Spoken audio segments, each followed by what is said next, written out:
Okay, so I said I wasn't going to do another one of these unless I got an 18, and I got a 17, so let's go straight into it. So this was from this week's FMC Weeklies on Facebook, and this is the third scramble. The scramble has 6 bad edges on every axis. So starting on this one, the bad edges are here, and my immediate reaction is to do an F to reduce to 4 bad edges. And this case kind of sucks, so instead we'll trace to the inverse. So this edge will end up here, this one will end up here, this one here, and this one here. So we have 3 bad edges on the front and 1 right here, so it's pretty easy to see. To finish EO, all we'll have to do is just L2F on the inverse. So after doing EO on the inverse, once I switched back to here, I was just kind of trying some RZPs in 5 and found this one, so just L prime D, and really easy to see the finish from here. It's just L prime and then E prime L2U to get to DR. So this is a 3/4 turn DR with 2 misoriented corners in 9 moves. So from here, I guess technically there's only 9 more moves to do until the cube is solved. Cancels 1 because of miss for 17. But I didn't find the finish like directly. I did something kind of more obscure. So I just kind of started how I would normally solve DRs and write out every way of doing the first quarter turn. So for here, the way that managed to give the best solution was E2 F2 R.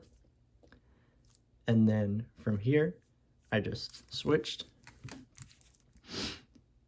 And then it's pretty easy to see. You just do F2 L prime U2 L to get to HTR. And I should mention that that first quarter turn reduced us to HTR minus 4 corners and 2 edges B. So since these corners aren't in very good spots, the usual reaction is to just switch, and then most of the time you'll get pretty lucky like that and just have HTR be a couple more moves. So this is a 14 move HTR, and it looks very promising.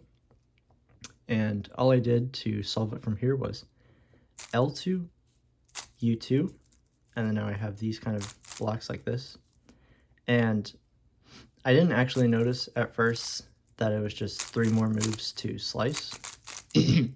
I just saw that you can do, B2 and then L prime R U2 R prime L prime to solve the cube.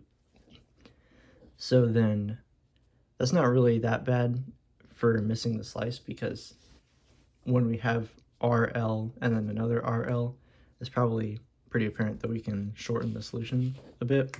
So that was already a 20.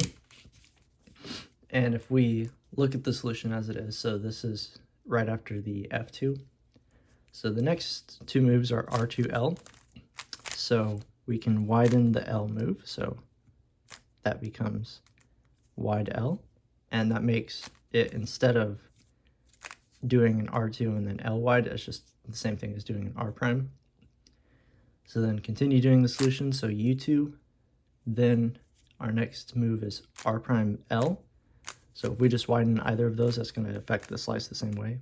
So do that, then B2, U2, RF2R. So that shortened the solution by 3 moves for a 17. Pretty crazy.